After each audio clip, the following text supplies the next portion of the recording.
Para o painel 2, Democratização do Poder Judiciário, convido o doutor Maurício Correia Rezende, advogado, mestre em Direito pela Universidade Federal do Paraná, especialista em Sociologia Política pela Universidade Federal do Paraná, pesquisador na área de Administração da Justiça e autor do livro Democratização do Poder Judiciário no Brasil, editora Contracorrente. Convido ainda Alexandre Lima Santos, integrante do movimento sociais desde o movimento estudantil e hoje integra como coordenador geral da FENAJUDE e a Associação Nacional dos Servidores e Servidoras do Judiciário Brasileiro, bacharel em Direito e especialista em Direito Penal e Processual Penal, em Direito Constitucional, Direito do Consumidor e da Criança e do Adolescente, mestre em Direito Penal pela UFEP, professor de Direito Penal. Eu vou então aqui já introduzir o meu tema aqui, as minhas preocupações que vieram a resultar nessa pesquisa aqui, e eu espero que seja de alguma valia para a luta, né, de vocês. Eu estava ouvindo aqui as falas anteriores e com certeza tem alguma correlação, e a gente sabe que a luta que transforma é a luta que alinha a teoria com a prática, né, a praxis, e acho que nessa mudança eu espero poder colaborar aqui com a luta de vocês. Basicamente, né, eu também já fui servidor do Poder Judiciário, comissionado, já assessorei juiz lá quando era recém-formado, e eu sempre gostei muito de direito constitucional. E no direito constitucional a gente está vivendo, né, quem gosta mais dessa área, sabe que a gente está num momento que a gente chama de neoconstitucionalismo, né, um momento em que há um reforço da ideia da Constituição Federal como uma norma que vai fazer a filtragem de todo o ordenamento jurídico, que vai fazer a filtragem aí de todas as normas, e realizar uma série de promessas, uma série de apostas aí que a nossa Constituição de 88, a gente sabe, né, foi muito generosa em garantir uma série de direitos e uma série de questões que a gente não via antes. E como isso está na Constituição e alguém tem que aplicar isso, né, o que os professores de direito constitucional vão dizer para a gente? Vão dizer que o juiz, em última instância, vai ser o sujeito, e eu já vou chegar nos servidores, obviamente, mas o juiz, em última instância, ele é o sujeito que vai, o judiciário, vai aplicar a Constituição, vai fazer a Constituição valer, né?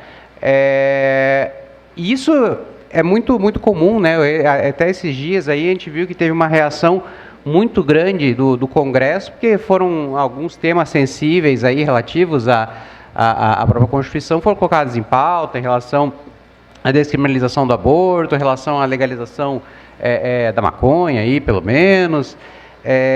E tem várias decisões nesse sentido, né, do STF, casamento entre pessoas do mesmo sexo, enfim, várias questões aí que a gente teve durante a pandemia, em que o judiciário, baseado na Constituição, ele, por vezes, garantiu uma série de direitos contra, às vezes, a maiorias eventuais, contra alguns discursos populistas e uma série de coisas, né? Aqui, inclusive, né, para os servidores públicos, eu sei, porque, inclusive, falei que fui advogado, a gente tem uma norma muito boa, né, uma garantia muito boa para os servidores, que é, por exemplo, a questão da greve dos servidores do serviço público, que tem que ser, vocês sabem muito bem, exercida conforme a lei, só que, obviamente, o nosso legislador até hoje não fez uma lei de greve no serviço público. E aí a gente tem que o STF garantiu ali o mínimo, né, através do mandado de injunção, o jurídico do sindicato vai me ajudar aqui, mas que esse direito seja exercido, porque a vontade, né, a Constituição garante o direito de greve dos servidores públicos, mas a vontade do legislador não era nem isso, né? Mas o problema é que depois você vai falar, daí ele vai dizer que sempre, o judiciário vai dizer que sempre é serviço essencial, não pode parar nada, pode fazer greve com 95% do efetivo funcionando, enfim. Mas é isso, esse é o panorama que hoje quem estuda o direito constitucional, quem estuda o Poder Judiciário, vê. olha, o judiciário, ele é tudo de bom, ele é incrível, ele vai fazer valer os direitos fundamentais que estão lá na Constituição e vai lutar contra a maiorias eventuais, vai garantir o direito das minorias. Né? Esse é o papel do judiciário num panorama neoconstitucionalista. E eu lia tudo isso nos meus livros, né? E achava incrível. Por outro lado, como eu falei para vocês, eu trabalhei no judiciário, né? como vocês. E eu comecei a perceber que se por um lado o judiciário que a gente falava nos livros era um âmbito de emancipação, de luta, de defesa pelas minorias, o judiciário dos gabinetes não era bem assim. Né? Era um lugar que era muito mais focado em bater meta, questões produtivistas, usar o modelo, despachar o máximo possível, e é isso. Né? E essa pesquisa que eu fiz, ela vem desse incômodo, desse certo, eu posso dizer assim, um certo desconforto que eu tive de presenciar a diferença entre o judiciário dos livros e o judiciário da vida real. E eu queria pesquisar, né, entender por quê, né, por que isso acontece. E tem vários motivos, inclusive, falei aqui, né, que eu fico muito feliz em ver que temos muitas, né, representantes aqui do gênero feminino. E se vocês pegarem, por exemplo, as pesquisas dos CNJs em relação ao perfil dos magistrados, vocês sabem que não é assim. A maior parte dos magistrados são homens, brancos, heterossexuais, cis, né, que muitas vezes não entendem a realidade da parte, por exemplo, e também muitas vezes não entendem a realidade do próprio servidor público. Né? Tenho certeza que muitos das senhoras e dos senhores aqui convivem com um magistrado que provavelmente se preparou em casa, bancado, sem precisar, por exemplo, trabalhar até conseguir essa carreira que ganha um salário extremamente vultuoso. Né? Então, é muito difícil para essa pessoa sequer compreender a dificuldade de você ter uma cobrança né, excessiva de trabalho. Para uma pessoa que às vezes sempre teve, por exemplo, todas as suas necessidades, nunca precisou arrumar a própria cama, esse tipo. Não estou dizendo que são todos assim, evidentemente, né? Mas é muito fácil para uma pessoa assim delegar tarefas, passar e falar, façam, né? Por quê? E por quê tudo isso? E basicamente, né, e eu falo que depois quem quiser ter interesse, eu abordo mais, são vários modelos de magistratura, mas no Brasil, a gente vive um modelo que eu chamo de... que eu não, né? O professor Zaffaroni, que é o meu marco teórico, que chama de modelo técnico-burocrático de magistratura. Nós temos uma magistratura fundada na técnica, né? A gente recruta num concurso público que é extremamente difícil, e por isso mesmo, só algumas pessoas conseguem se habilitar para eles, e por isso mesmo a magistratura é masculina, é branca, é tudo mais. Vem de boa parte, né, vem de classes que já estão acostumadas com esse nível. Você cria, portanto, um primeiro filtro já ali no concurso público, que é a falsa meritocracia, né, que todo mundo sabe que é um discurso que ele é sempre utilizado para fazer formalmente uma igualdade que, na verdade, desconsidera boa parte das dificuldades materiais e gera essas disparidades aí no Poder Judiciário. Mas mais do que isso, né, como a gente tem um judiciário burocrático, técnico-burocrático, a ideia é funcionar a justiça não por aquilo que ela efetivamente deveria ser, que é você realmente compor os conflitos, você realizar a justiça no caso concreto. O judiciário burocrático, ele vai querer burocratizar tudo, vai querer aumentar ao máximo, como foi falado aqui, a eficiência, né? Tentar fazer o máximo um modelo, despacho padrão, né? O que importa e veja, o magistrado nesse sistema, por exemplo, vai se importar muito em bater lá uma série de metas, certo? Por quê? E sem se importar com o resultado da decisão. Se a decisão vai ser uma decisão justa ou injusta, se não for uma decisão do modelo, já é uma coisa que complica, né? O importante é dar a maior vazão possível. Por quê? Porque o objetivo desse juiz, que é o juiz concurseiro, que é o juiz que pensou na racionalidade de como conseguir, né, quanto conseguir mais questões com menos esforço, como conseguir mais processos com menos esforço. Essa racionalidade que chega é a racionalidade de despachar, desovar tudo que der com o mínimo de esforço possível para que ele garanta lá os vencimentos dele perto aí do teto do funcionalismo no final do mês, né? A magistratura ela vira uma espécie de superfuncionalismo público. E o que importa é dar vazão, é o número, a tabela, como foi falado aqui agora há pouco, você ver a pasta vazia no sistema, ver o sistema de vocês lá, agora não tem mais, vou mandar uma mensagem no domingo, por exemplo, para que isso aconteça. Então é muito normal que nesse modelo de magistratura burocrática, você como tem que dar vazão, uma vazão muito grande, o que importa, basicamente, é dar vazão, não é decidir. O juiz não está mais importado, né, como um despachante mesmo, que carimba, isso aqui é aqui, isso aqui é aquele outro. Não está preocupado com o resultado, ele está preocupado em dar vazão. Se ele não está preocupado com o resultado, é meio que, olha, tem que fazer. E se tem que fazer, não precisa ser eu que vou fazer, o juiz no caso, né? Qual que é a consequência disso? Delegação de tarefa para assessores, para estagiários e para os servidores.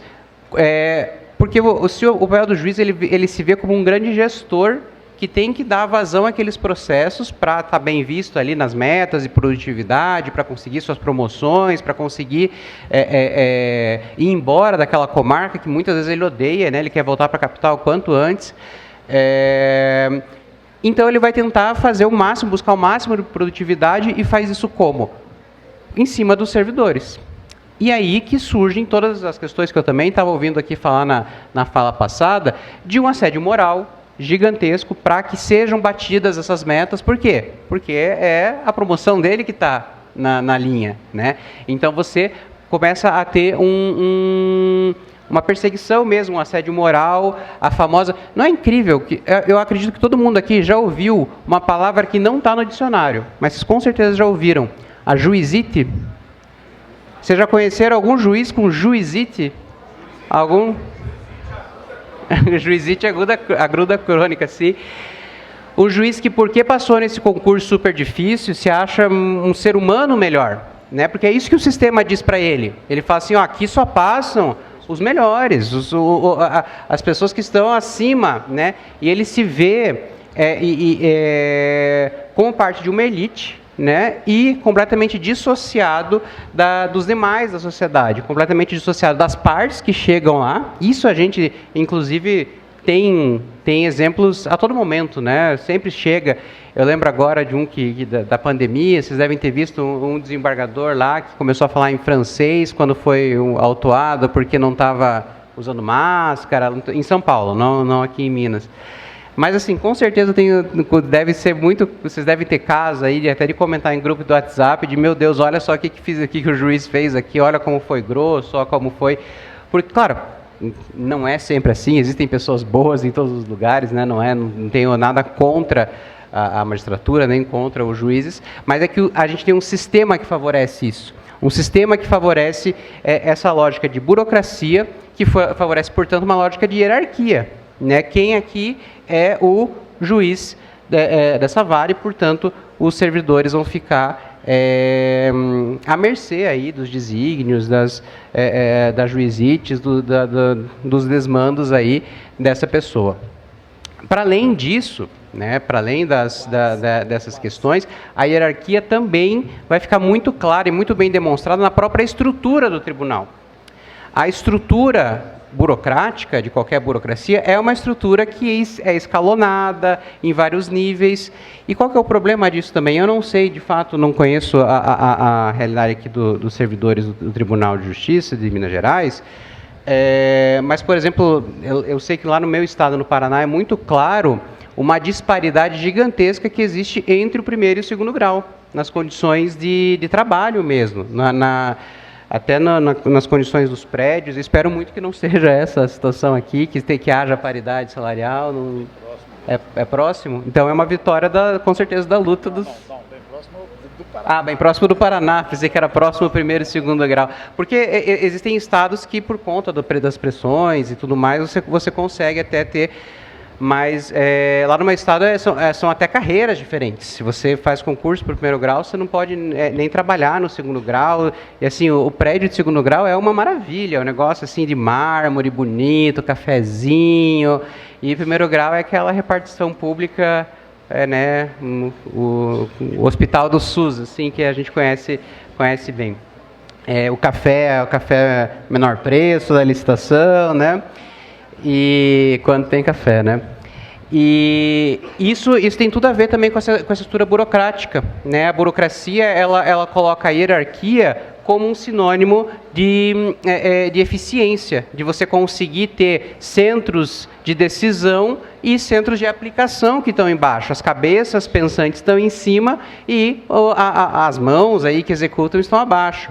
Então, o tribunal, ele é a cabeça pensante em relação ao juiz, que deve executar as suas funções, e o juiz é a cabeça pensante em relação aos servidores que têm que executar. E o que isso gera? Um assédio do tribunal em cima do juiz e um assédio maior ainda do juiz em cima dos seus servidores, né? É por isso que o ambiente de trabalho, às vezes, ele fica completamente desgastado. Por isso que as pessoas adoecem.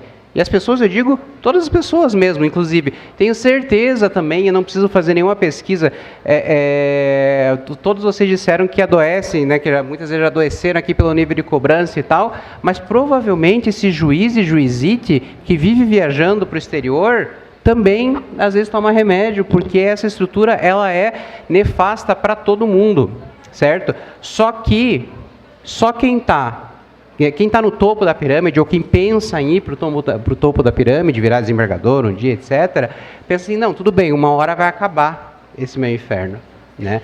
E a ideia, para que isso seja mudado, é para quem fala assim, não tem outra alternativa senão alterar e se não democratizar esse espaço.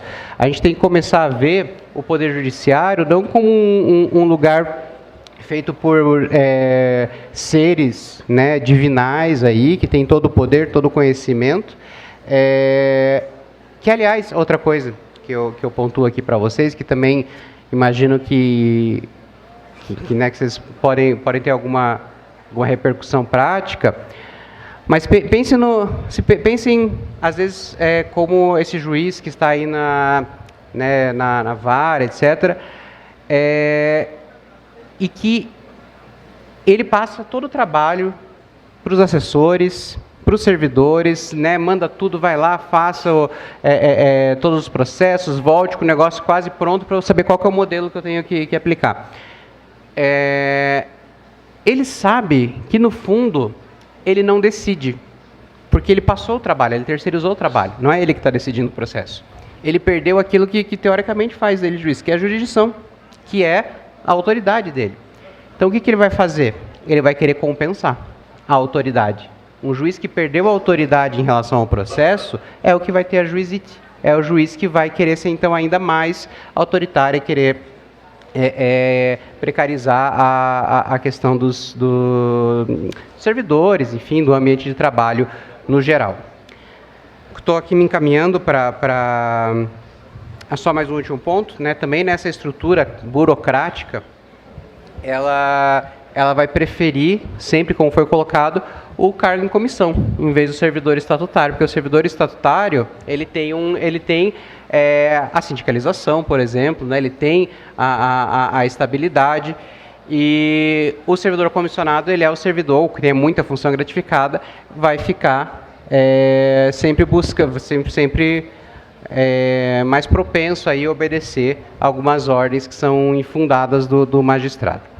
Esse panorama, ele é, enfim, acho que deve ser muito conhecido aqui das senhoras e dos senhores, e basicamente é o que eu procuro tentar resolver aí desde que estou pesquisando isso há muito tempo,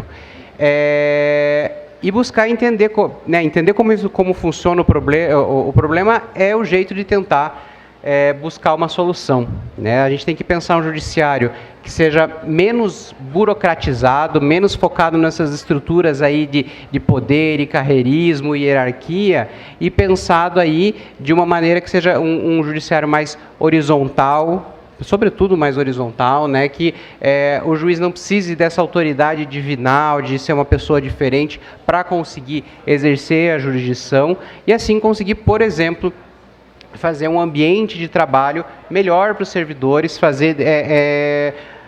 e também se responsabilizar por aquilo que é a tarefa dele, né, que não é a tarefa dos servidores. Enfim, acho que eu tinha 20 minutos aqui para falar, já me alonguei. Assim, eu falei aqui para vocês mais do problema do que da solução, na verdade, né? Talvez seja uma inquietação, mas é que porque como eu sei como a gente tem debates, daí eu venho com essas outras questões para depois. Agradeço muito, gente, e até mais, né? Que vamos continuar a conversa aqui. Muito obrigado.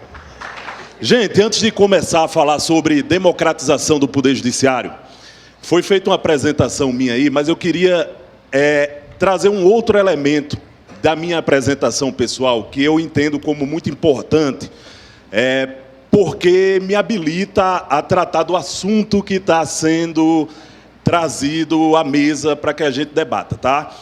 Que é a questão da democracia. Eu sou filho de um torturado da ditadura militar brasileira. O meu pai foi preso, ele era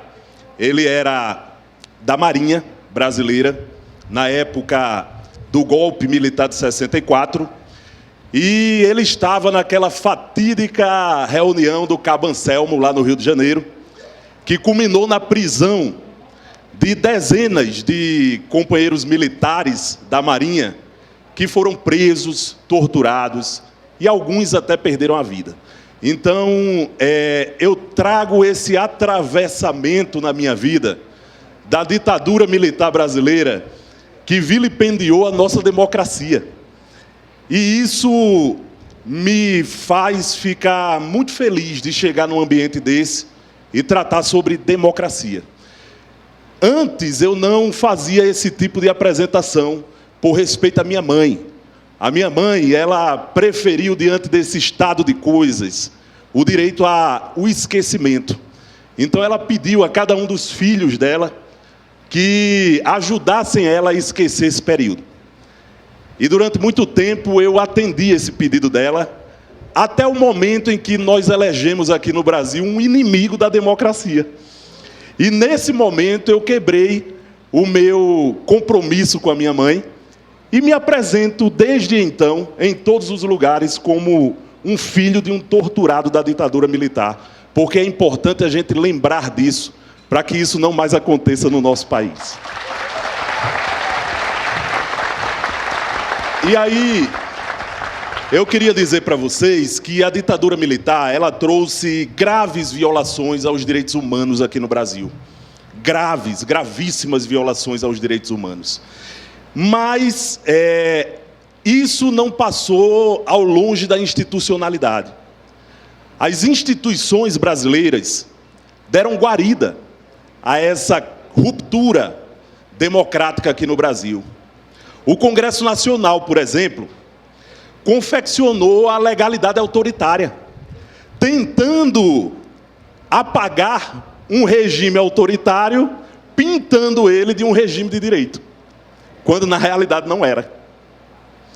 O Executivo construiu o discurso que tentava adotar esse regime militar de um regime democrático, olha só. Para eles não foi um golpe, mas sim uma revolução, para impedir que o Brasil avançasse nos seus interesses comunistas. Olha só. E daí surgiram atos normativos, atos institucionais, que reconheciam aquele golpe como uma revolução. E os atos institucionais, número 1 e número 2, os dois primeiros atos institucionais do Poder Executivo Federal no Brasil naquela época, atacou frontalmente o Poder Judiciário. modificando a sua conformação, perseguindo membros do Poder Judiciário, que muitos foram aposentados compulsoriamente, né, porque eram contrários ao regime.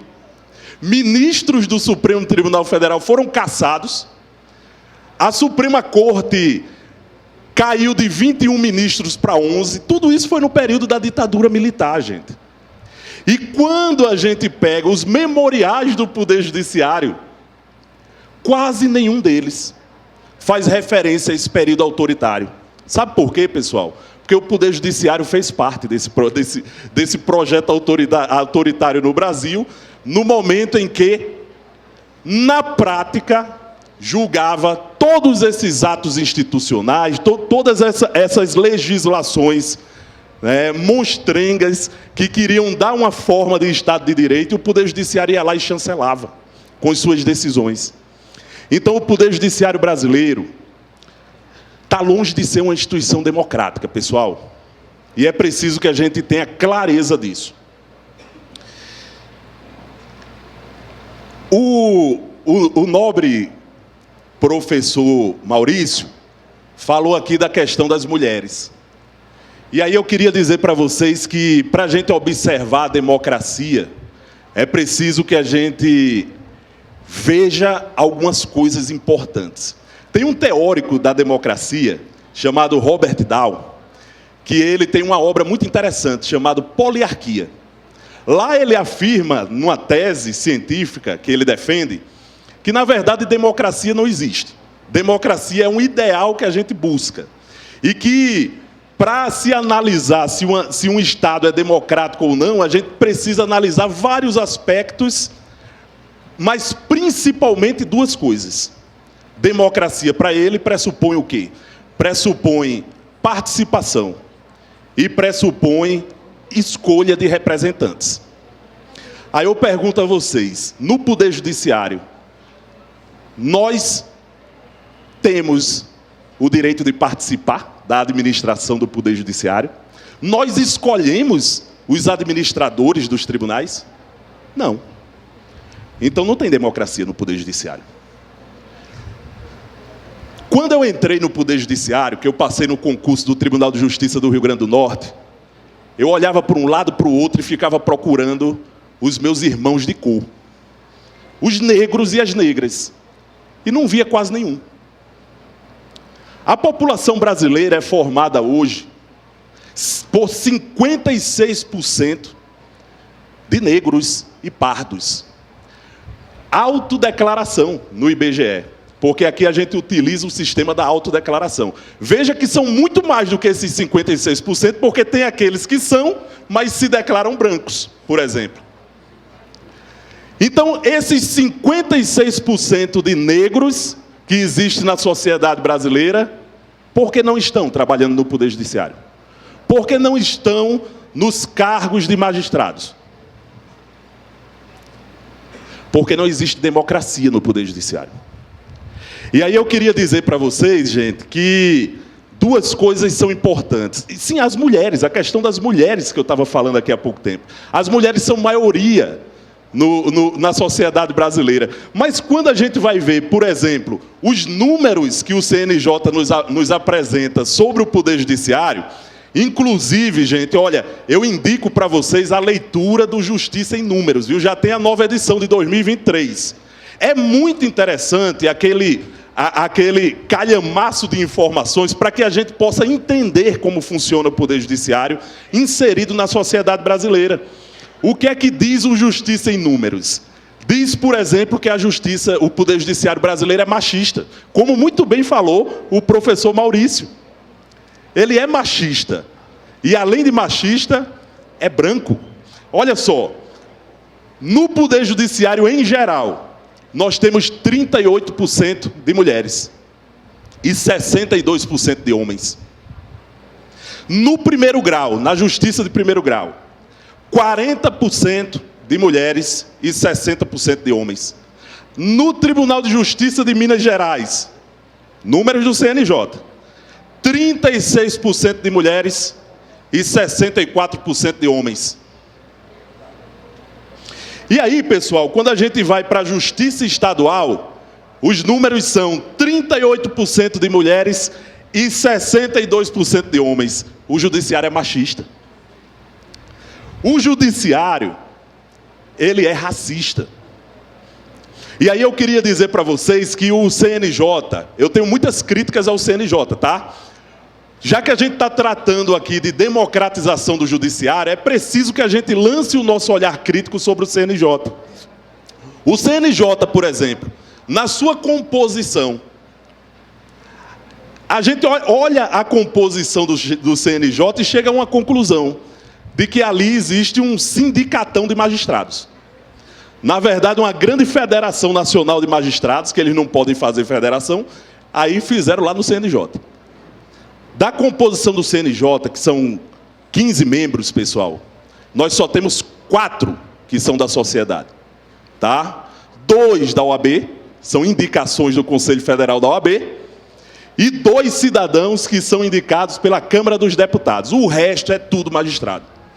E são eles que estão o tempo inteiro traçando os nossos, as nossas vidas no Poder Judiciário. E aí eu queria dizer para vocês, olha, qual é o resultado disso? É a ausência de democracia no Judiciário, gente. Porque o Judiciário ele é composto não só de magistrados, mas na sua grande maioria de trabalhadores e trabalhadoras do Poder Judiciário. E aí, pessoal, a gente começa a observar o CNJ e ver as contradições. Eu vou dar só um exemplo para vocês. Na época da pandemia, o sindicato dos servidores do Judiciário de Pernambuco, em assembleia, decidiu que iria pleitear junto ao Tribunal de Justiça uma gratificação tecnológica para quem fosse colocado em teletrabalho. Tá? Qual era a justificativa do sindicato? Para o tribunal é muito bom, mete a gente em teletrabalho, os custos do trabalho vão para as nossas costas, porque é a gente que vai pagar a energia, é a gente que vai ter que comprar computador novo, cadeiras, tudo para que a gente não adoeça, tudo nas nossas costas. Então o tribunal tem que dar uma contrapartida. Quem for para o trabalho remoto ou o teletrabalho, teria o direito a uma gratificação. O Tribunal de Justiça sentou com o sindicato, negociou com o sindicato e disse: vocês têm razão, nós vamos pagar essa gratificação para vocês. Aprovou esse pleito do sindicato. O projeto de lei foi para a Assembleia Legislativa de Pernambuco, foi amplamente discutida pelos representantes do povo de Pernambuco, e foi aprovada na Assembleia Legislativa. Aí sabe o que é que o tribunal fez? Por trás, pegou, o governador sancionou, o presidente do Tribunal de Justiça pegou essa lei, mandou para o CNJ e disse: CNJ, olha o que é que nós aprovamos aqui, ó. Um auxílio, uma gratificação tecnológica para os servidores, como contrapartida do trabalho remoto que eles estão fazendo. Sabe o que foi que o CNJ fez? Essa lei não tem eficácia nenhuma, porque existe uma resolução do CNJ dizendo que quem vai para teletrabalho não pode ter contrapartida nenhuma. Uma resolução do CNJ passou por cima de uma legislação discutida numa Assembleia Legislativa, passou por cima de uma negociação que foi feita entre os servidores e o Tribunal de Justiça, passou por cima de uma sanção de um governador. Isso é democracia, gente? Eu pergunto a vocês. Isso é um indício claro de que não existe democracia no Poder Judiciário. E de que nós precisamos questionar o Judiciário.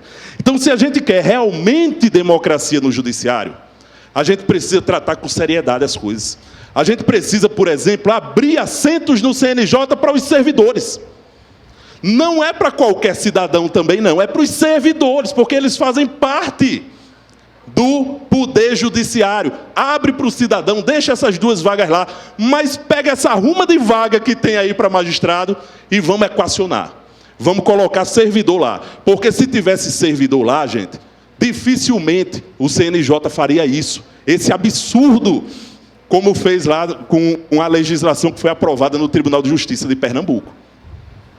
Então, pessoal, falar de democratização do judiciário é falar sim de racismo institucional, é falar sim de participação das mulheres, de inclusão das minorias. Indígenas, gente. Procure indígenas nos tribunais de justiça. A gente não encontra quase nenhum. Procure indígenas magistrados. Sabe quantos indígenas magistrados tem no Brasil hoje, segundo o CNJ? 12. 12. O Brasil inteiro. Nós só temos 12 indígenas que são magistrados ou magistradas no Brasil. Então, tudo isso, esse conjunto de informações nos dão conta de que é necessário democratizar o poder judiciário. E aí, pessoal, olha, já para não... Eu estou com quanto tempo já aí, meu Deus? Estou com quanto tempo? Vão me ajudando aí, senão eu vou passar direto. Pronto, mais uns 10 minutos. Então, para que a gente possa já se encaminhar para a conclusão do que a gente veio falar aqui para vocês, eu queria dizer o seguinte. Nós temos hoje alguns indícios de falta de democracia no judiciário.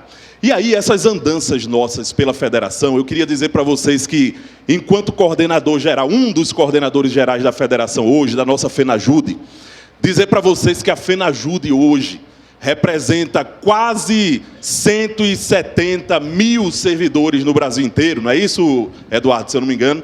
Quase 170 mil servidores no Brasil inteiro. Então, a nossa federação nacional, ela é muito forte, né? Nacionalmente, ela cresceu, ela é escutada nos ambientes em que ela vai, e a nossa federação acompanha as negociações que acontecem no Brasil inteiro entre os servidores e os magistrados.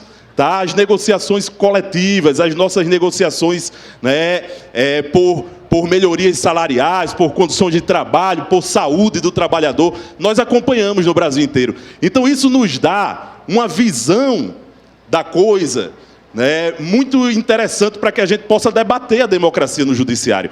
E aí eu queria dizer para vocês, olha, a doutora Zilmara esteve aqui com vocês, ela uma vez fez uma palestra para a nossa federação, falando sobre o marco regulatório da negociação no serviço público.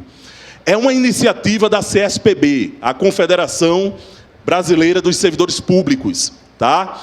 A Confederação, a CSPB, ela está discutindo com o governo federal e com o parlamento a futura aprovação de um marco regulatório que vai garantir a negociação no serviço público. E eu queria dizer para vocês que hoje a ausência de uma legislação que trate sobre negociação no serviço público, porque tem no setor privado. Lá tem uma legislação que garante a negociação no setor privado, mas no setor público não tem. E isso gera para a gente uma série de abusos por parte dos tribunais de justiça que, não se sentindo obrigados a sentar e negociar com ninguém, porque não tem lei que obrigue ele a fazer isso, muitas vezes a administração do Tribunal de Justiça interfere numa clara atitude antissindical nas organizações sindicais. Posso dizer para vocês que, como membro da nossa federação, eu já vi vários absurdos no Brasil. Por exemplo, presidente de Tribunal de Justiça que vê um sindicato muito forte e atuante que critica a administração dele e diz, sabe o quê? Eu não vou receber esses doidos, não. Eles são muito radicais, eu não vou receber esse povo. Aí sabe o que é que acontece, gente, quando o presidente do tribunal faz isso? Infelizmente, a categoria se volta contra os seus representantes sindicais e diz, olha, são tão radicais que nem o presidente do tribunal quer receber. Então, nas próximas eleições, vamos tirar eles e vamos botar outros que têm acesso direto ao presidente. Ou seja, vamos tirar quem luta e vamos botar a pelegada. Vamos botar os pelegos, que estão ali só para baixar a cabeça. Eu estou dizendo isso porque isso aconteceu no Rio Grande do Norte, no Tribunal de Justiça do Rio Grande do Norte. Está aí Bernardo, para não me deixar mentir. Na época, Bernardo era coordenador geral do sindicato, eu era um dos diretores junto com ele. E nós enfrentamos a maior greve da história do Tribunal de Justiça do Rio Grande do Norte. Nós enfrentamos um presidente do Tribunal de Justiça extremamente autoritário, ele era um ditador, gente. Para vocês terem uma ideia, esse camarada, ele, no meio da nossa greve, do acirramento, ele ia para os canais de comunicação e com o meu contra-cheque, com o contra-cheque de Bernardo, e dizia, olha, eles estão reclamando muito nessa greve, mas olha quanto é que eles ganham, ó. Compare, aí pegava um contra-cheque de um técnico de enfermagem do Estado e dizia, compare aqui, ó, o contra-cheque, aí jogava a opinião pública toda contra nós. Então era essa espécie de pessoa que a gente estava enfrentando. Esse cidadão, para vocês terem uma ideia, ele ficou tão incomodado com a nossa atuação sindical contra o tribunal, contra a administração dele, que ele interferiu na eleição seguinte do nosso sindicato. Ele gestou uma chapa. Ele organizou uma chapa dentro do tribunal. E escolheu as pessoas e essa chapa disputou com a gente com esse discurso. Olha, são radicais demais, tivemos que fazer uma greve, nos lascamos tudinho por causa deles. O tribunal nem recebe, mas nós, olha, somos amigos. A gente vai chegar lá e vai negociar as coisas para vocês. A categoria engoliu, gente. Elegeu essas pessoas e passou 6 anos levando fumo. Não conseguimos quase nada.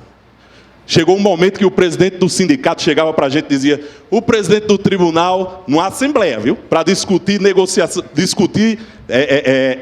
a negociação com o tribunal. Ele chegava e dizia, o tribunal está dando 1%. Aceita que dói menos. Era desse jeito, pessoal. Aí vocês estão vendo a falta de democracia interferindo o Tribunal de Justiça na organização sindical, na escolha de representantes sindicais. É esse o poder que a gente precisa democratizar, pessoal. Eu escutei aqui muito claramente o cearense mineiro, né? Ceará, que veio aqui na frente e falou uma coisa muito interessante. Olha só o que Ceará falou. Todos nós temos títulos e somos preparados e capacitados. Concordo, meu amigo. Em todo lugar que eu passo falando sobre democratização do judiciário, eu levanto uma tese que eu não vou me cansar de levantar. A gente precisa radicalizar a democracia no judiciário. Porque servidores públicos do judiciário não têm o direito de administrar os tribunais. Sabe por que eu estou dizendo isso, pessoal? Eu participei, um tempo atrás, de um encontro internacional que teve em Brasília, de servidores do judiciário. A CLTPJ, que é a Confederação Latino-Americana de Servidores do Judiciário, do Poder Judiciário, fez lá em Brasília um encontro internacional. E eu conversei com companheiros e companheiras da Guatemala, da Venezuela, da Colômbia, do Chile, da Argentina. E em alguns desses países, os servidores podiam administrar o tribunal e administravam. Se eu não me engano, na Guatemala era uma servidora pública do quadro de pessoal que administrava. Era a eleição, ela disputou a eleição e ganhou de um magistrado. Vocês estão vendo, pessoal? Nós hoje não temos nem o direito de escolher quem nos administra. E vou dizer uma coisa para vocês, existe luta de classes no Poder Judiciário, tá? Não vamos nos enganar. Existe luta de classes no Poder. Sabe como é que se caracteriza a luta de classes do Poder Judiciário? Bem rapidinho, que vocês vão compreender bem rapidinho. Disputas orçamentárias. Do mesmo saco que sai o pagamento do nosso salário, sai também o pagamento dos magistrados. Mas quem administra o tribunal são os magistrados. Então eu vou reservar o meu. E o que sobrar aqui eu posso dar uma pontinha para vocês. Primeiro o nosso. Depois o de vocês. Muito cuidado, gente, porque a magistratura está lutando, sabe pelo quê? Posso falar um pouquinho? Adicional do tempo de serviço. E sabe o que é que está lá, previsto? Retroativo. Se isso passar, sabe o que é que vai acontecer? Vão secar o saquinho. E não vai sobrar nada para nós.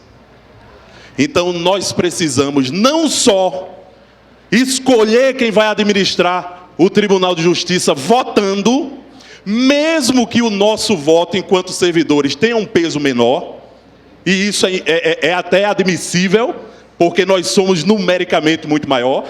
Há exemplo do que acontece nas universidades, gente. Na universidade, o estudante, que ele é só um passageiro ali, ele escolhe. Ele tem o direito de escolher o reitor. Ele tem o direito de votar, tem um peso menor, mas ele vota. Isso é democracia. Agora, ao contrário, falta de democracia. Nós não temos o direito de escolher os nossos administradores e nem temos o direito de nos candidatarmos, já que não existe eleição, para sermos administradores. E aí eu concordo com o Ceará. Nós temos pessoas capacitadas, sim, para assumir um tribunal de justiça e administrar, às vezes, muito melhor do que os magistrados.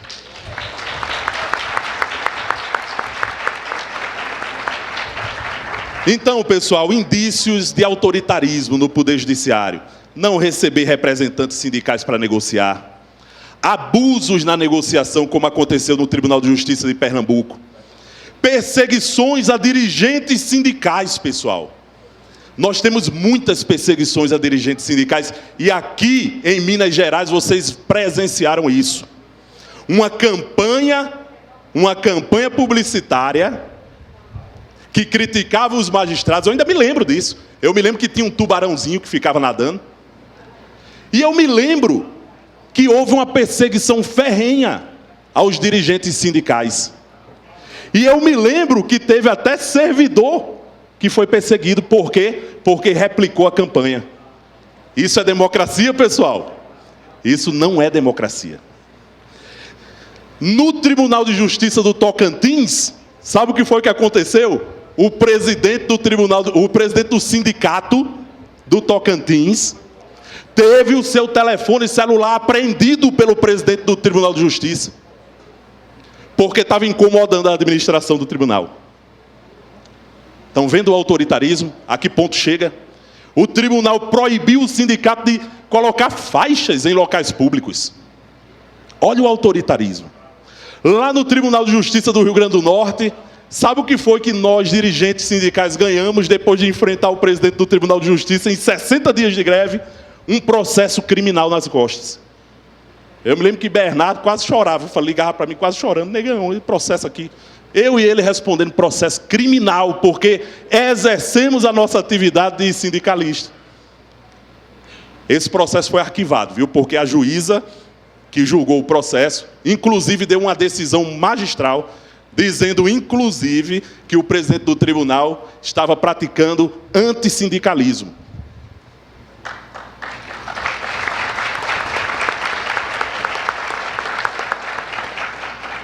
A ausência de representação dos servidores nos ambientes, pessoal. CNJ, eu acabei de falar há pouco tempo. Nós precisamos de representação lá. Nós precisamos de representação em comitês importantes. Comitê de orçamento do tribunal. Precisamos ter servidores lá indicados pelo sindicato. Porque é ali onde, muitas vezes, está a maldade de nos negar as coisas e garantir tudo para eles. A ausência de eleições, a ausência de concurso público. Pessoal, vocês já perceberam o que os tribunais têm feito no Brasil inteiro? Nos interiores, por exemplo, quase não tem mais servidor do judiciário. Eles aproveitam servidores da prefeitura, que vão fazer o mesmo trabalho do servidor do judiciário, mas o tribunal não vai gastar quase nada com eles.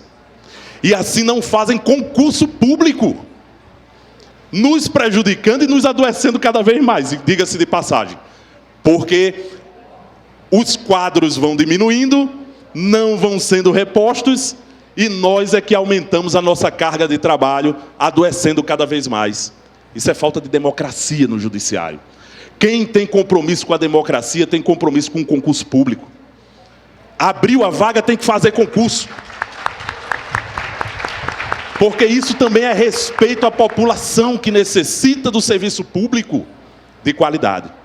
Então, pessoal, eu acho que eu já me alonguei demais. Eu vou dar uma paradinha por aqui para poder devolver a palavra aqui para a mesa, tá? Eu gostaria de anunciar aqui a presença da nossa companheira, que nos dá todo o apoio lá na Assembleia, a Beatriz Cerqueira. A Beatriz Cerqueira, ela é professora sindicalista, né, companheira nossa, como falei, de grandes lutas ao serviço público, não só do judiciário, como toda essa faixa aí dos servidores públicos. E atualmente ela está no segundo mandato como deputada da Assembleia Legislativa de Minas Gerais pelo PT. E é nossa sorte recebê-la, Beatriz Cerqueira. Gostaria que todos dessem uma salva de palmas para ela e convido para que ela venha participar, tomar lugar na mesa com a gente. Oi, gente. Ainda é bom dia, não é? Na minha terra só é boa tarde depois que a gente almoça. Aí tem uns dias que são bom dia o dia inteiro, né? Mas eu quero deixar uma saudação, não é? Eu quero agradecer a gentileza do convite. Eu sou deputada da Educação, mas eu também sou deputada do Sejusmig, né? Então, eu tenho compromissos. O pessoal da Educação, de vez em quando, fica com um pouquinho de ciúmes, mas a gente tem paciência. Eu quero cumprimentar, então, esse importante encontro através do Ronaldo e da Yara, que coordenam aqui os trabalhos. Deixar meu abraço para o Maurício e para o Alexandre. Consegui ouvir grande parte da fala do Maurício e toda a fala do Alexandre. Parabenizar, Alexandre, pela sua trajetória. A minha origem é sindical. Eu fui presidenta da CUT Minas, aqui no Estado. Dei muito trabalho para quem eu tinha que dar trabalho. Respondi muitos processos também, né? Mas se eu estou aqui, os processos não seguiram, né? Porque a prática antissindical e o autoritarismo são mecanismos para impedir que a classe trabalhadora avance em seus direitos, né? Então, nós enfrentamos aqui ciclos complicados de autoritarismo, de negação de relações democráticas de trabalho. A gente que vem do serviço público não ter a garantia da negociação coletiva, isso pesa para a gente, né? A gente faz longas greves importantes, necessárias, mas elas se tornam longas porque o governo não tem a obrigação de responder à reivindicação. E aí, aqui no Estado, via de regra, é o judiciário que ajuda o governo com declarações de inconstitucionalidade de greve, greve abusiva, declaração que a greve tem que ser encerrada, multas milionárias, né? Então, esse debate sobre a democratização do judiciário, gente, ele é importantíssimo, né? Porque o recente momento que a gente viveu nos mostrou uma fragilidade da democracia. E, quando tem rupturas democráticas, quem paga a conta é a classe trabalhadora. Não importa se você é de direita ou de esquerda, não importa se votou em qual partido, em qual grupo político. Se você é classe trabalhadora, quando tem ruptura democrática, você está pagando a conta. Você pode até achar que não está, mas você está pagando a conta, né? E qual foi a conta que a gente pagou? Uma reforma trabalhista, que precarizou de forma estrutural as relações de trabalho no país, né? Um congelamento dos investimentos por 20 anos, que foi a PEC do teto dos gastos, mas era de investimentos, né? Cada vez mais a gente saía do orçamento do país, né? Uma ausência de proteção à classe trabalhadora diante da pandemia que nós vivemos no mundo, não é? E muitas outras consequências. Há uma reforma da Previdência, como eu vou esquecer de uma reforma da Previdência que nos colocou em situação de trabalhar mais, atingiu de forma estrutural as mulheres. As mulheres foram as mais atingidas nessa última reforma da Previdência. Então, a conta ela foi cara. Ela foi cara e nós precisamos reverter muita coisa e cuidar de uma cultura democrática no nosso país. E não tem como falar em cultura democrática se não falarmos do judiciário. Então, eu queria parabenizar o Sejusmig por essa importante mesa de debate. Bem, a minha saudação aqui com vocês, que é rápida, é uma saudação de compromisso de luta.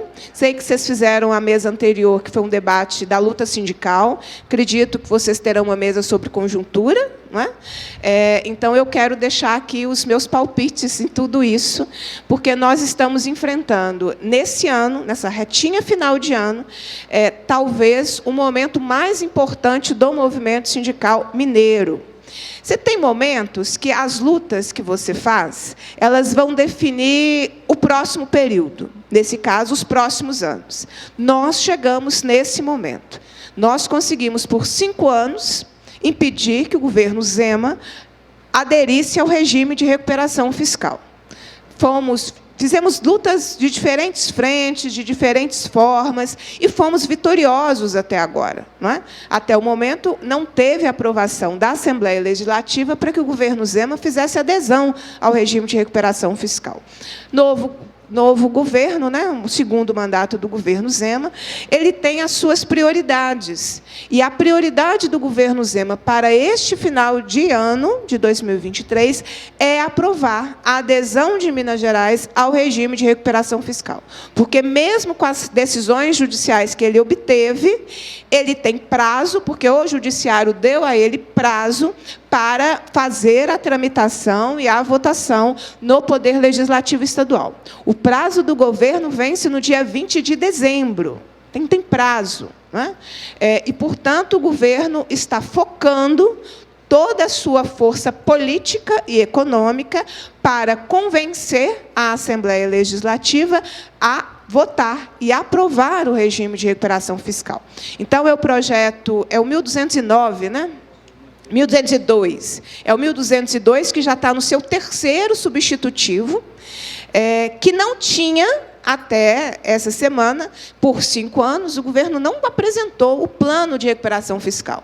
Porque não é, o governo queria, olha como esse governo aqui, Alexandre, ele é democrático.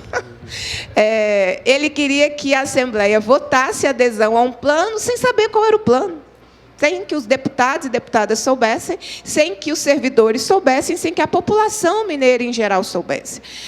E, por 5 anos, nós impedimos, porque a falta de transparência é uma marca do governo Zema. Não é? Qual era o plano? O que ele pretende fazer? O que ele quer fazer em relação aos servidores? O que ele quer fazer em relação às estatais? Qual é o impacto do regime nos servidores dos demais poderes? Porque nós não estamos falando de um regime de recuperação fiscal do Poder Executivo.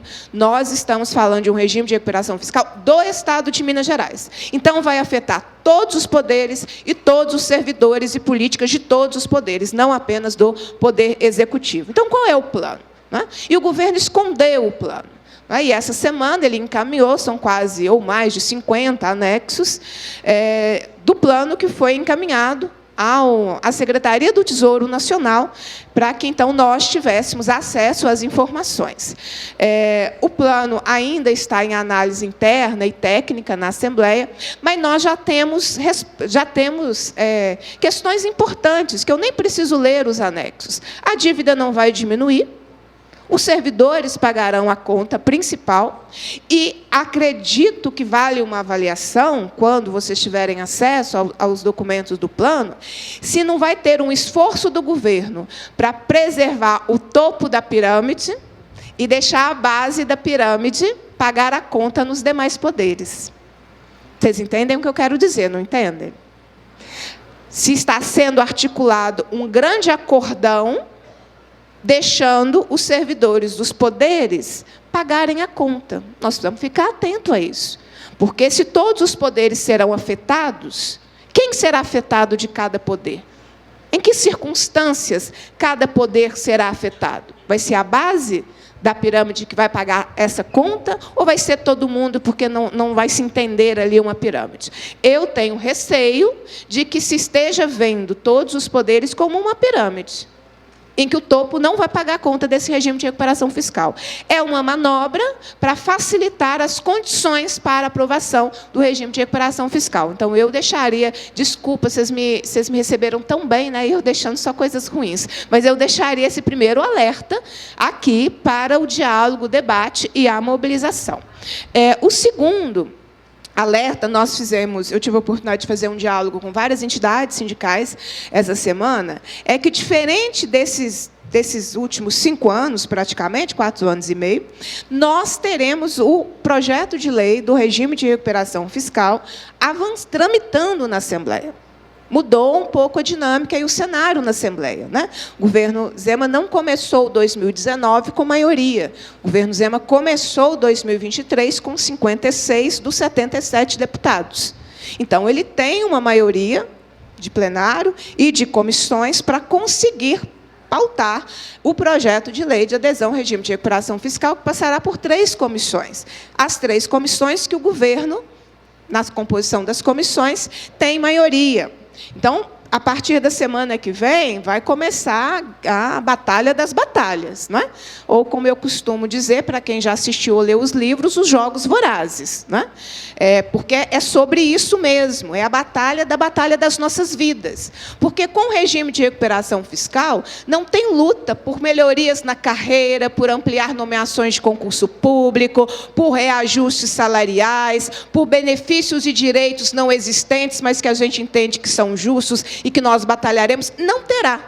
E se não terá, para que servirão os sindicatos? Nós começaremos muito rápido uma nova fase de dizer que o sindicato é desnecessário, porque ele não começa a trazer respostas objetivas à sua categoria. Não vai conseguir fazer campanhas salariais que deem respostas à sua base. E vai começar uma movimentação de desacreditar, de colocar os sindicatos no descrédito junto à sua base. Por que isso é importante? Porque nós não estamos necessariamente num governo do Estado que respeite relações democráticas. Por isso que eu comecei dizendo, tem momentos que eles definem os próximos anos. Este é o nosso momento. O governo quer fazer a votação em 15 dias, gente. E se não tiver pressão, mobilização, ele consegue fazer isso, porque a dinâmica na Assembleia, a oposição tem seus instrumentos, mas que não são infinitos. Então, uma hora, os nossos instrumentos eles terminam, não é? E, quando terminarem, vota-se. Então, nós precisamos mostrar aos meus colegas, né, de trabalho que essa é uma agenda extremamente, não só que nós somos contrários, mas impopular. E que tem consequências na base de cada um, porque ano que vem é ano de eleição municipal. Se a gente não fizer esse link e tiver uma atuação muito incisiva, nós corremos o risco de ver a Assembleia Legislativa aprovando uma adesão ao regime de recuperação fiscal. Porque lá a balança está assim. Nós vamos ficar com qual desgaste? O desgaste com quem vai sofrer as consequências do regime, ou o desgaste de não aprovar e ser responsável por uma dívida bilionária que passará a ser cobrada de Minas Gerais. É essa a balança, porque o governo faz a chantagem sobre quem vai ficar com a responsabilidade da dívida do Estado se não aprovar o regime de recuperação fiscal. Então, nós temos um curto período para dizer que o desgaste a quem vai viver as consequências do regime é muito maior do que qualquer outro desgaste. Ao vir aqui, já deixei um panorama para a mesa de conjuntura da tarde, desculpa, era só uma saudação, mas dizer para vocês desse próximo período, né? Então, no dia 7 de novembro, é muito importante a mobilização que a Frente em Defesa dos Serviços Públicos está montando. Por quê? Porque é resposta. O governo desarquivou o regime. O governo mandou a PEC das privatizações, que andam juntas. E, nesse caso, para a gente, é bom que andem. Porque, se anda separado, tem gente que mobiliza contra a PEC que não vai mobilizar contra o regime de recuperação fiscal. E tem gente que vai mobilizar contra o regime de recuperação fiscal que não vai mobilizar contra a PEC. Não é melhor estar todo mundo junto? Porque é mais gente do que cada quadradinho, cada hora, no seu tempo, não é? E o governo quer avançar com as privatizações. E o avanço de privatizações no Estado tem um recado ruim para todos os poderes. É a ideia, cada vez que se abandona mais, de que, para prestar serviço à população, não precisa de servidor público. Não precisa investir em condições de trabalho, não precisa investir em gestão pública. E aí você vai entregando para OSs, OCIPs, privatizando o mercado, e a gente passa a sofrer uma política de que nós somos desnecessários, porque não precisa de prestação de serviço público. E acreditem, eles são muito criativos, eles conseguem privatizar tudo que eles desejam. O mercado está aí para dizer que quer pegar toda a prestação de serviço, lucrando e precarizando as condições para a população. Então, é essa a nossa jornada aí isso é até dezembro, tudo que eu estou falando vai acontecer até dezembro. A gente está no final de outubro, é nesse tempo mesmo que tudo que eu estou dizendo vai acontecer. Na semana que vem, a gente vai ter a apresentação por parte do governo do plano de recuperação fiscal. Eu estou convidando vocês para estar todo mundo lá. Vai ser terça-feira, 14 horas, em audiência pública. Não pode ter assembleia vazia. Não pode ter assembleia com meia dúzia de dirigentes. de alguns sindicatos, porque isso dá um recado de normalidade e dá um recado de que pode continuar. Toca aí que a turma está gostando, porque se não estivesse gostando, estava aqui xingando não, né? Estava aqui dizendo para a gente que está discordando do que a gente pensa. Então, a casa tem que ficar cheia, todo dia, até o dia 20 de dezembro, até nós derrotarmos essa política privatista e entreguista do governo Zema. Conseguimos derrotar? Eu falei todas as notícias ruins no início. Sim, conseguimos. Parlamento é um lugar para disputa da luta de classes também. Ali o termômetro vai de acordo com a pressão de fora para dentro. E a pressão de fora para dentro decide muita coisa ali na Assembleia. Basta ver a última votação importante para o governo, que foi o aumento de impostos. Do governo que tem uma base de 56, 31 votaram. O governo também está com as suas dificuldades. O que nós precisamos é incentivar que essas dificuldades aumentem e se tornem intransponíveis. Porque se o governo for vitorioso, o governo Zema for vitorioso na pauta dele deste ano, abriu porteira para tudo, gente. E abriu porteira e vai incentivar os chefes dos demais poderes a pensarem de forma semelhante, né, na diminuição de direitos ou na retirada de direitos. Então, essa batalha das batalhas que nós teremos agora, esse ano, na Assembleia, definirá muita coisa, pelo menos os próximos 36 meses do governo Zema, que é o que nós temos aí. Sem contar que o governo Zema utiliza Minas Gerais para fazer uma projeção nacional, não é?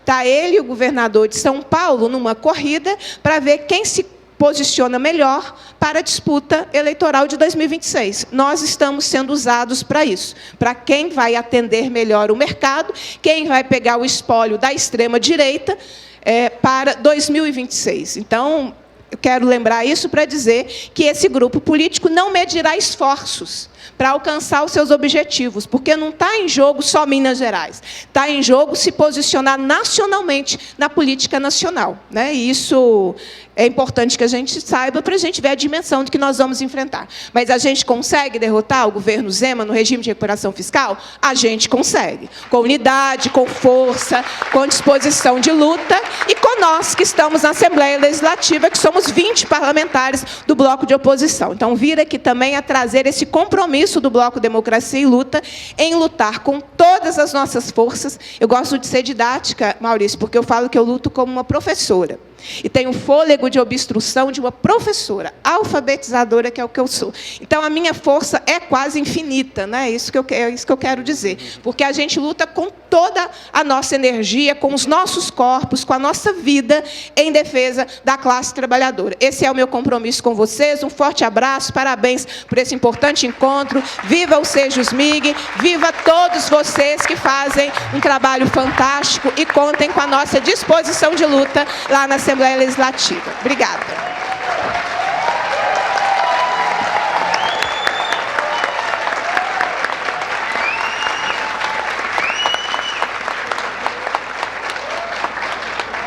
É isso aí, alerta máximo, né? Essas são as palavras da deputada Beatriz Cerqueira. Eu vou passar a palavra para o doutor Maurício, que ele gostaria de trazer uma pergunta, né? Não sei se foi uma pergunta ou um comentário aqui. Ok. Queria agradecer primeiro a fala da deputada, foi muito, desejo aí, né, muita sorte na luta, muito sucesso, né? Digo que lá no Paraná também a situação sempre é muito parecida, né, o modus operandi. Enfim, com certeza só com muita luta vai ser possível resolver e reverter e mostrar que, enfim, é uma luta que não acaba mesmo, né? Mas eu queria complementar também a fala do Alexandre, que foi assim muito bonita, muito inspiradora mesmo, e falar de uma questão que, enfim, me sinto tão desqualificado para falar depois dessa fala tão bonita, mas que também analisei, né? E uma coisa que foi falada que eu acho que é importantíssima, eu fico muito feliz que esteja sendo falada até internacionalmente, na FENAJUDE e tudo mais, porque é a questão quando a gente pensa em democracia, se a gente perguntar na rua o que é democracia, o que a pessoa vai pensar é no voto, né? Ah, eu voto, todo mundo pode votar e tal, o voto é igual. E isso é o maior exemplo, assim, do jeito mais escancarado possível de falta de democracia no Poder Judiciário. Não são nem só os juízes que votam para a cúpula do tribunal, são só os desembargadores. Eles fazem o tribunal como se fosse uma empresa, né? Que na empresa o direito burguês vai lá e fala assim, não, a gente é dono da empresa, o sindicato vem aqui negociar com a gente. Só que o Poder Judiciário não é uma empresa. Os desembargadores não são donos do Poder Judiciário. O Poder Judiciário é de todos nós, de toda a sociedade, inclusive dos servidores. Os servidores. Imagina como seria diferente o discurso do presidente do tribunal com os servidores, uma pauta de negociação qualquer, por negociação salarial, se dali a uns meses, dali a um ano, ele tivesse que pedir o voto dessas pessoas para se eleger para a cúpula do tribunal. Né? Isso é essencial, essa é uma luta que só vai haver democracia no Poder Judiciário quando você tiver expansão. Parece assim, isso de você só ter uma casta votando para eleger a cúpula, isso é coisa diante da Revolução Francesa, né? O Poder Judiciário está uns 400 anos atrasado aí no modo de democracia, de eleger mesmo. Então, eu só queria reforçar essa fala, foi muito bonita, muito inspiradora, e é uma coisa essencial para ontem, né, assim como todas as lutas que foram colocadas aqui. Obrigado.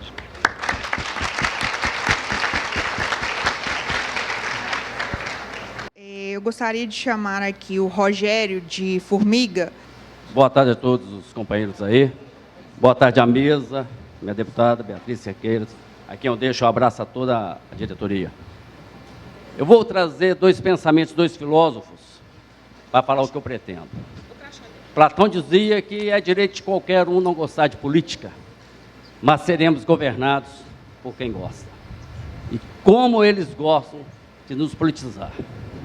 E já Bertoldo Brecht também falava que a pior ignorância, o pior analfabeto, não é o cultural, é o analfabeto político.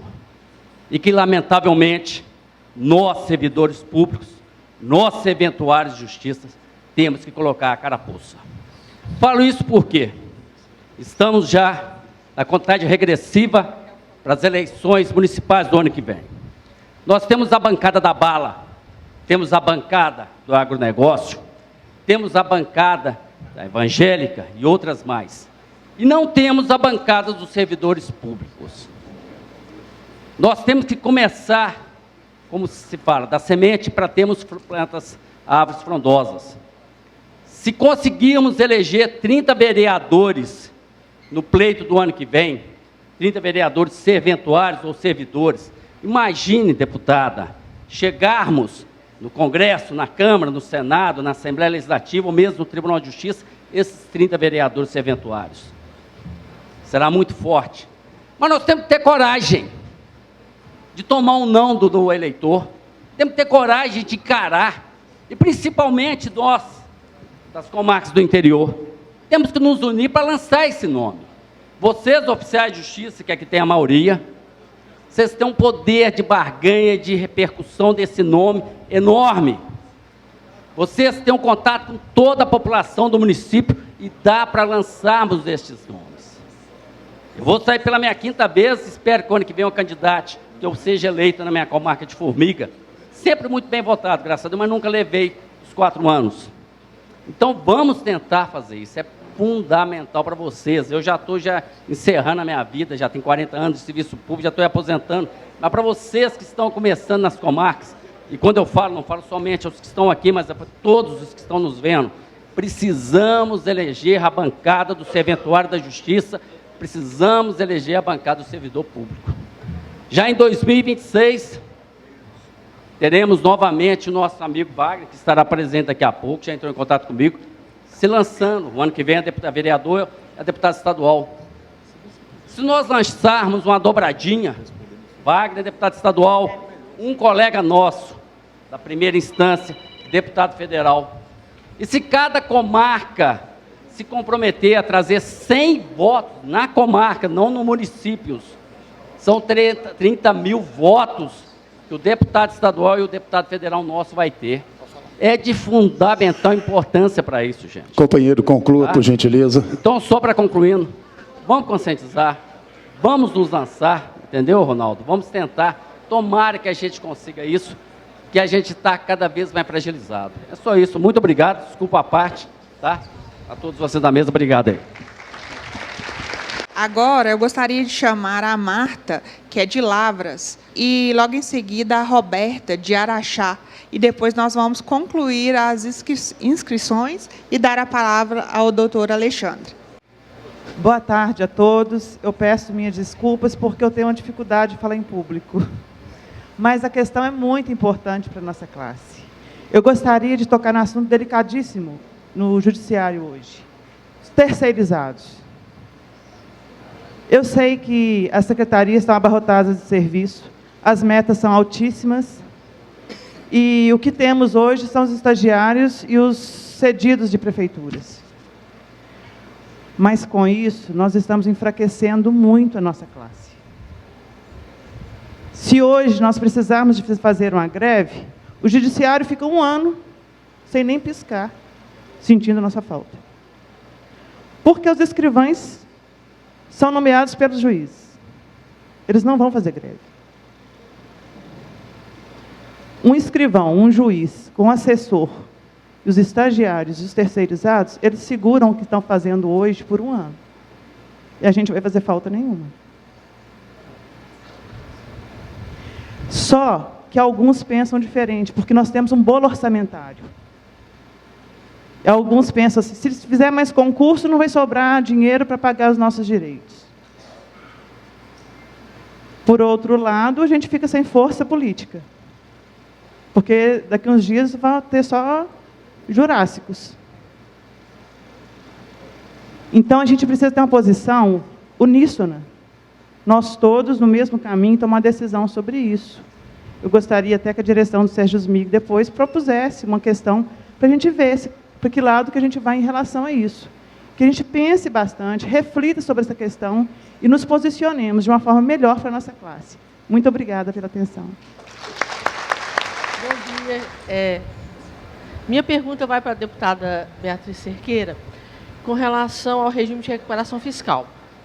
Eu li na imprensa que a bancada governista de deputados federais de Minas Gerais está articulando junto ao Ministério da Fazenda, né, para que haja pelo menos algum que se barre a conjuntura lá com relação ao governo federal na aprovação.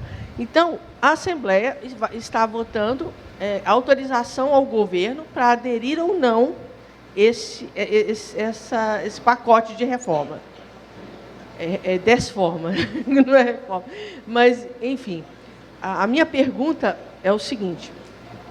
O governo Zema, apesar de numericamente estar mais forte agora nesse segundo mandato, ele já começou com algumas derrotas. Ele teve, inclusive, um dos quesitos lá do plano de recuperação que não foi aprovado pela Procuradoria da Fazenda Nacional. Então, eu acho que dentro daqueles itens lá, ele vai ter vários que não vão preencher os requisitos legais a serem aprovados. Não seria, talvez, numa hipótese de derrota aqui na Assembleia, uma possibilidade do governo federal não homologar essa adesão por falta de preenchimento dos requisitos do Estado de Minas Gerais? Gostaria de saber se há essa possibilidade. Gente, eu acho que são várias frentes de luta ao mesmo tempo, né?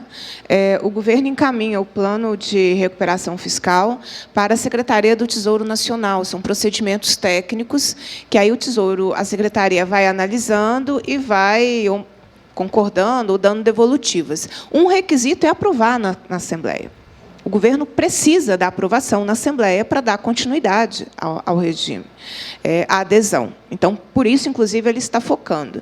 E depois, outras medidas virão, né? Eu não me detive nelas, mas nós passaremos por uma nova reforma administrativa, por uma nova reforma da Previdência, por processos de privatização, né? Reforma administrativa que precisará, necessariamente, retirar direitos, porque isso está previsto na legislação do plano de recuperação, do regime de recuperação fiscal. Então, você tem que retirar direitos que são vinculados a tempo de serviço, você tem que aumentar a contribuição previdenciária, você tem que limitar a pensão por morte. Então, tem uma série de regras que ainda virão dessa primeira aprovação, não é? E feita a primeira aprovação, o governo se fortalecendo e tendo maioria, a perspectiva é que ele continue construindo maioria para as votações subsequentes, né? Então, são várias batalhas. A principal agora é derrotar o governo na Assembleia. Porque se a Assembleia... o que o Judiciário tem se fiado para dar as decisões favoráveis ao governo? A omissão do Poder Legislativo. Então, a maioria das decisões no STF fala sobre isso. Olha, como a Assembleia não votou, então... E aí é concedida mais uma decisão temporária e provisória para o governo. Então, a Assembleia, em algum momento, vai votar, né? E o que eu estou vendo de movimentação na Assembleia é que isso acontece agora. Então, por isso, focar todas as energias para impedir que o governo tenha maioria e consiga fazer a votação. Porque a chantagem que o governo Zema fará é que, se nós não votarmos, de quem é a responsabilidade do governo, de uma hora para outra, ter que pagar bilhões da dívida? Do Poder Legislativo, que se omitiu. Estou vendo já a campanha, né? E é isso que ele falará, gente, nos próximos 20 dias, 30 dias, para tentar forçar os deputados a assumirem um desgaste nas suas bases, assumir um desgaste com os servidores públicos de todos os poderes, e para tentar forçar que todos os poderes concordem com a agenda do regime de recuperação fiscal. Acho que valeria a pena, inclusive, eu vou dando tarefas, né? Eu já tenho as minhas, né? Então, vou dizendo, sugerindo outras tarefas também. Talvez valesse a pena reunião dos sindicatos com os demais poderes, sabe? Os sindicatos que são do Poder Judiciário. Qual a posição do presidente do tribunal?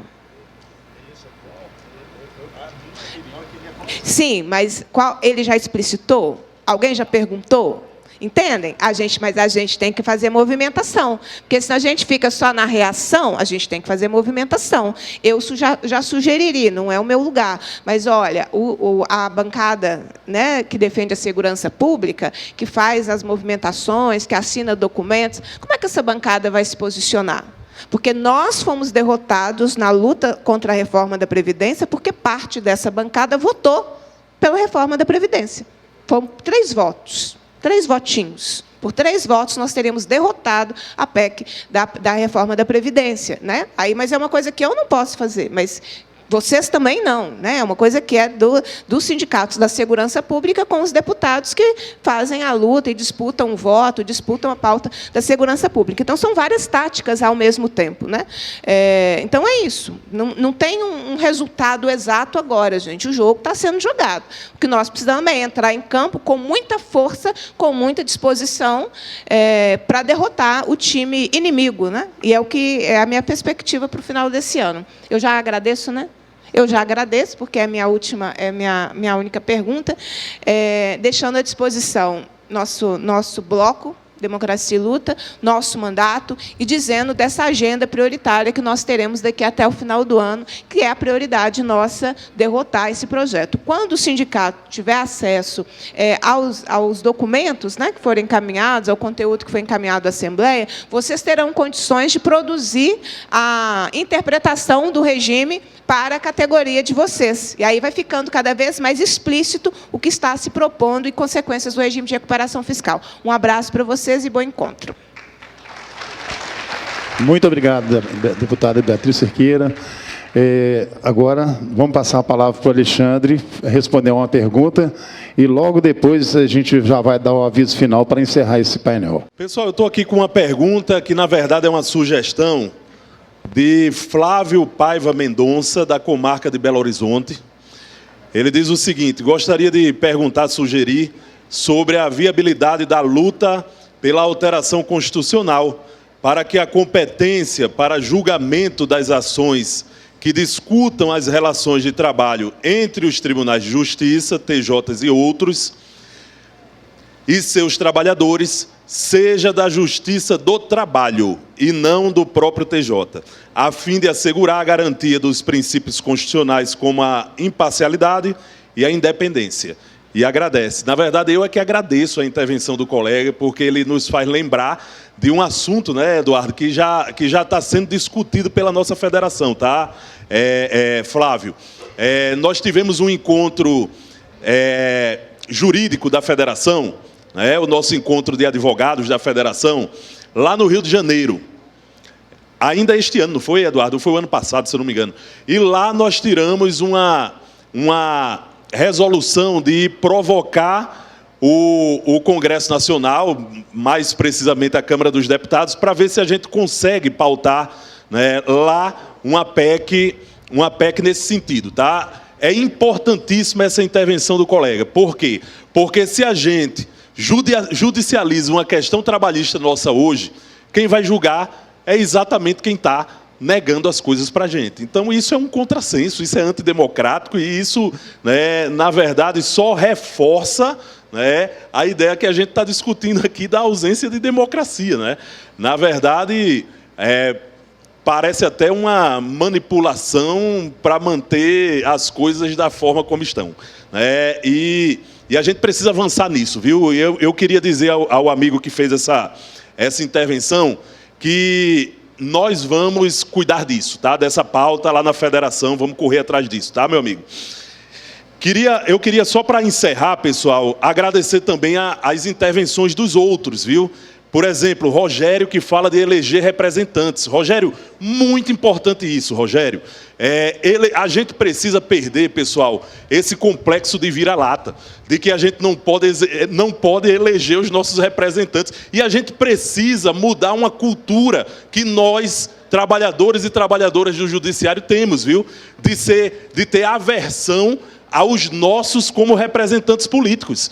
E aí a gente fica apontando o dedo muitas vezes para um sindicalista do judiciário que quer sair candidato e diz, olha, tá vendo? É só interesse pessoal. Que interesse pessoal, pessoal? Na verdade, ele está com um interesse público de representar a população. Então, a gente precisa perder esse preconceito, pessoal. Esse preconceito que a gente tem com a política, tá?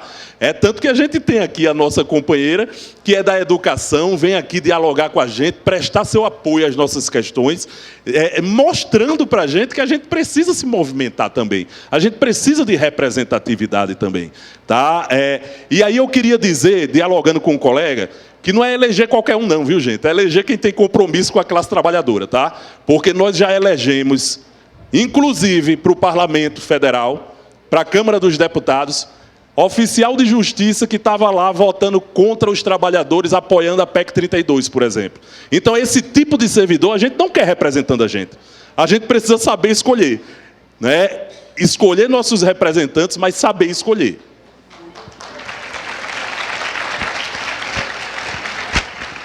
Eu vou passar para o Maurício fazer a última consideração dele aqui.